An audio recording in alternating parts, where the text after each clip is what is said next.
Assalamualaikum warahmatullahi wabarakatuh. Salah satu mukjizat yang Allah Ta'ala kurniakan kepada Rasulullah ialah keluarnya air dari celah-celah jari baginda. Kemudian air tersebut digunakan untuk kaum muslimin yang kesulitan mendapatkan air untuk berwuduk. Di Anas bin Malik radhiyallahu anhu, dia mengatakan, aku melihat Rasulullah sallallahu alaihi wasallam ketika waktu Asar. Beliau berada di dekat pasar. Beliau berada di dekat pasar Madinah.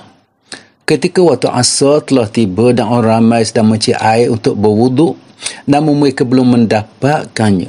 Kemudian Rasulullah sallallahu alaihi wasallam meletakkan tangannya ke dalam sebuah bekas air.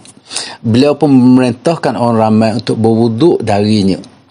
Anas berkata, aku melihat air mengalir dari bawah jari-jari Rasulullah sallallahu alaihi wasallam sehingga mereka berwuduk sampai orang yang terakhir. Anas ditanya berapa jumlah mereka ketika itu. Anas menjawab lebih kurang 300 orang. Keajaiban serupa terjadi dalam peristiwa di Hudaibiyah. Jabir radhiyallahu anhu menuturkan bahawa saat kaum muslimin berkemah di Hudaibiyah, banyak di kalangan mereka yang mengalami kehausan. Mereka menemui Rasulullah sallallahu alaihi wasallam untuk mengadukan tentang ketiadaan air. Rasulullah sallallahu alaihi wasallam memasukkan tangannya ke dalam sebuah bekas dan para sahabat melihat air memancar dari celah-celah jari baginda. Semua kaum muslimin yang berada di Hudaibiyah saat itu dapat minum air sepuas-puasnya di bekas air yang telah diberkati oleh Rasulullah sallallahu alaihi wasallam. Jelas menunjukkan bahawa air yang keluar dari jari-jari Rasulullah merupakan air mutlak dan boleh diguna pakai untuk bersuci. Jika kita merujuk pada kitab Mu'inul Mubin jilid yang pertama, air terbahagi kepada 4 bahagian.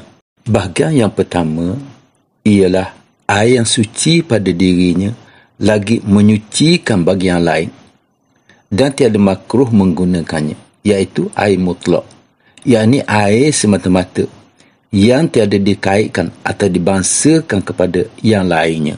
Bahagian yang kedua ialah air yang suci pada dirinya tetapi tiada boleh menyucikan bahagian lainnya. Maka air ini tiada harus digunakan untuk mengangkat hadas dan menghilangkan najis. Dan air ini pula terbahagi kepada 2 bahagi. Yang pertama, air yang sedikit yang telah terpakai pada suci yang fardu kerana hadas, seperti mandi yang pertama kerana air itu suci yang mengenai pada tempat yang suci.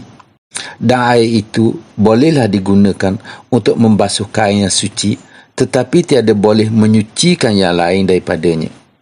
Kerana air itu telah berpindah dari arti kata air mutlak dan dinamakan dia air mustakmal kerana hadas telah terangkat dengannya. Yang kedua, air yang berubah dengan bercampur benda-benda yang suci yang tiada berkehendakkan air kepadanya, seperti berubahnya dengan sebab sabun, iaitu perubahan yang telah menghilangkan nama air mutlak. Bahagian yang ketiga ialah air yang suci pada dirinya dan menyucikan pula bagi yang lainnya tetapi makruh menggunakannya, iaitu air mutlak yang dijemur ke panas matahari. Bahagian yang keempat ialah air yang mutanajis, iaitu air yang kena najis atau yang jatuh najis ke dalamnya dan air itu kurang daripada 2 kolah ataupun cukup 2 kolah atau lebih tetapi telah berubah. Baru-baru ni berlega video seorang lelaki boleh keluarkan air melalui mulutnya. Persoalan yang timbul ialah air yang keluar dari mulut lelaki tersebut dalam jumlah yang agak banyak termasuk dalam air jenis apa? Air mutlak, air mustakmal atau air mutanajis. Bila kita tengok keadaan air tersebut, kelihatannya sangat bersih dan jernih. Lelaki tersebut menggunakan air dari mulutnya sendiri untuk berwuduk. Sah ke wuduk tersebut?